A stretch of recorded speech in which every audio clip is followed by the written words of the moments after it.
quer dizer, basicamente, veja, se fôssemos eu ou você punidos pela lei Magnitsky, evidentemente os bancos Já imediatamente, estava sem conta.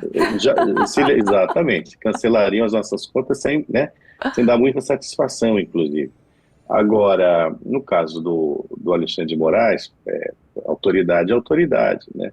E ele é ministro do Supremo. Então, enfim, pelo visto, os bancos, desde ontem, estão verificando se há uma possibilidade de as contas do Alexandre de Moraes, ou a conta dele corrente, serem mantidas, né? A questão toda, e aí eu acho até curioso que se pense em fazer uma legislação brasileira para se contrapor à, à lei Magnitsky, eu acho curioso, porque essa lei ela foi pensada, estabelecida para ser usada globalmente, né?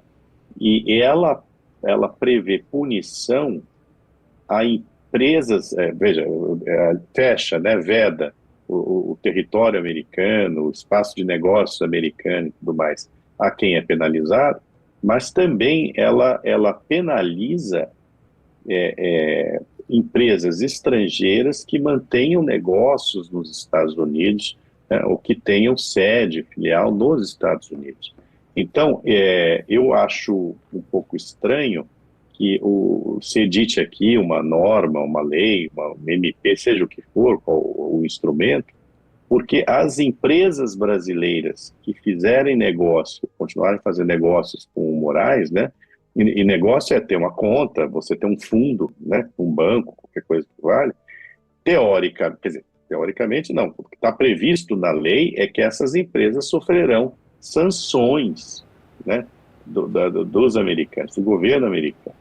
Então, você entendeu? Então, os bancos estão verificando justamente isso, quer dizer, tá bom, ele não pode usar cartão de crédito com operadora americana, agora essa informação do Pix que eu não tinha, então, que eu utilizo o SWIFT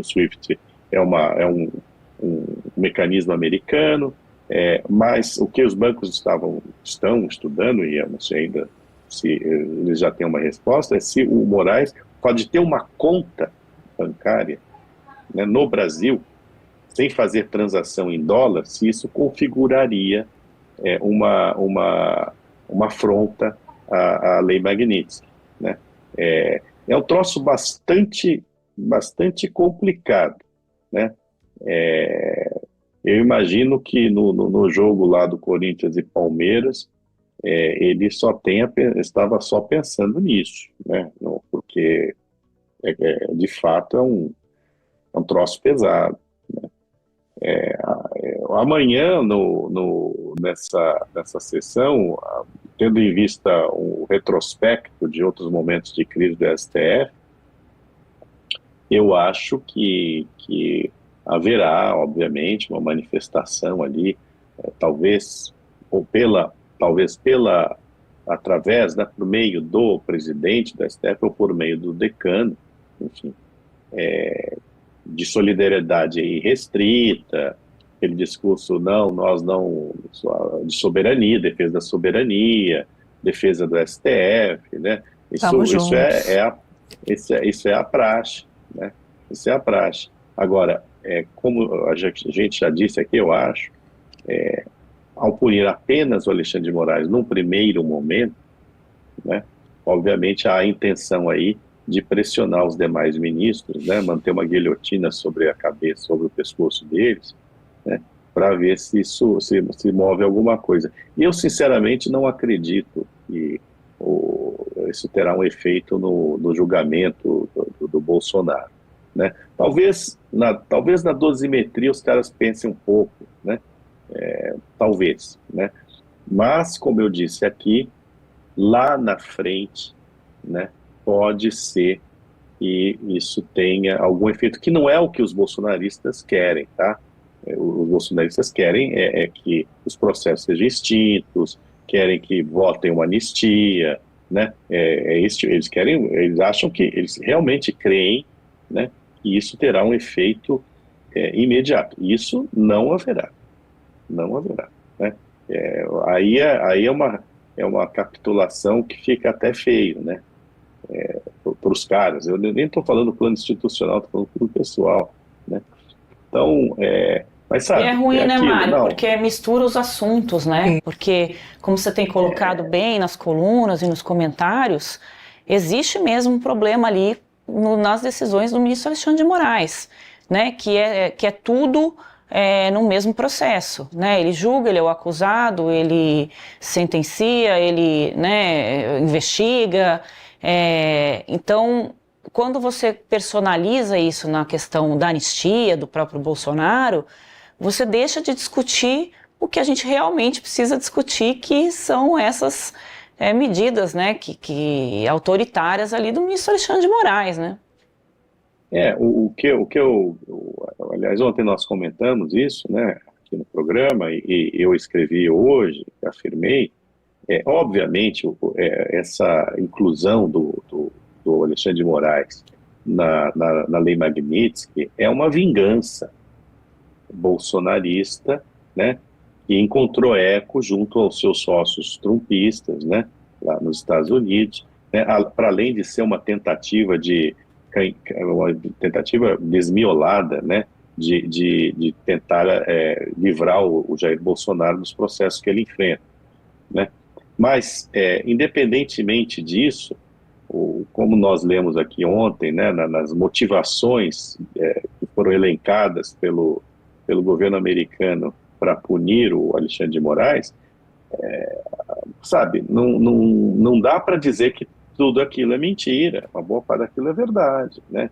A censura, prisões preventivas arbitrárias, a intimidação, né? Isso tudo ocorreu, e isso tudo foi objeto de editoriais dos jornalões paulistas, né, tanto da Folha quanto do Estado, né, foi assunto de colunistas, não apenas eu, mas colunistas desses jornais, né, preocupações de algumas entidades da sociedade civil, né, que não são bolsonaristas, né. Eu acho que este momento aqui deveria servir para uma reflexão, né, independentemente de Jair Bolsonaro, sabe, foi o que eu escrevi, condene-se o Jair Bolsonaro, eu não vou entrar no mérito, né, mas a gente não pode, e tem que preservar os direitos que estão muito bem descritos na Constituição Federal, né. Você não pode achar que excepcionalidades garantem a democracia, né. Não, pelo contrário.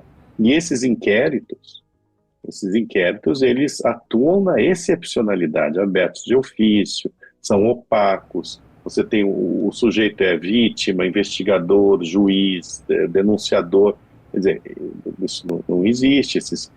Um primeiro passo importante para que a gente volte a nossa normalidade, a normalidade lá brasileira, né?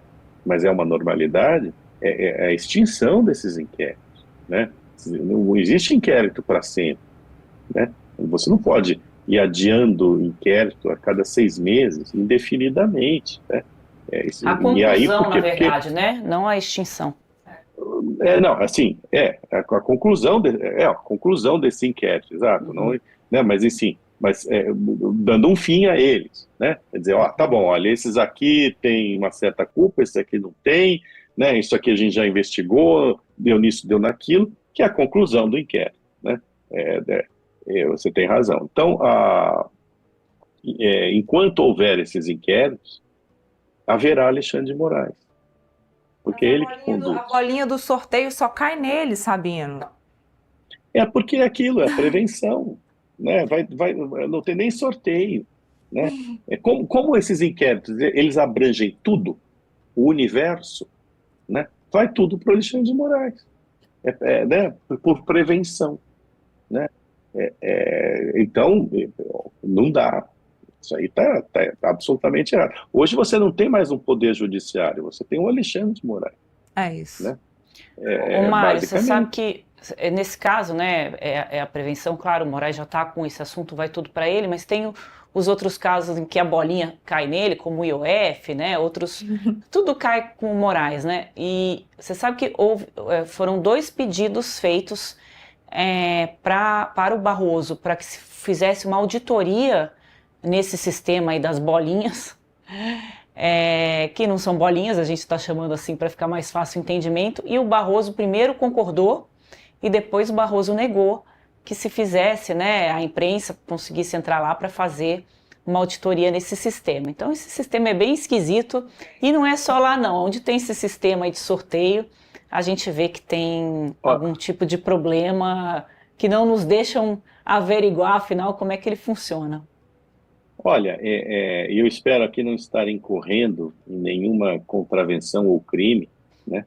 Mas, há alguns anos, quando eu era publisher de uma revista, né, nós pautamos uma matéria para investigar esse sistema e até para explicar como é que funcionava esse sistema do STF, né? E na época, não era o Alexandre de Moraes que ficava com todos os processos, era outro ministro. Tudo caía com ele, né? Então, tem sempre o ministro da vez, Da né, que tem bolinha. sorte.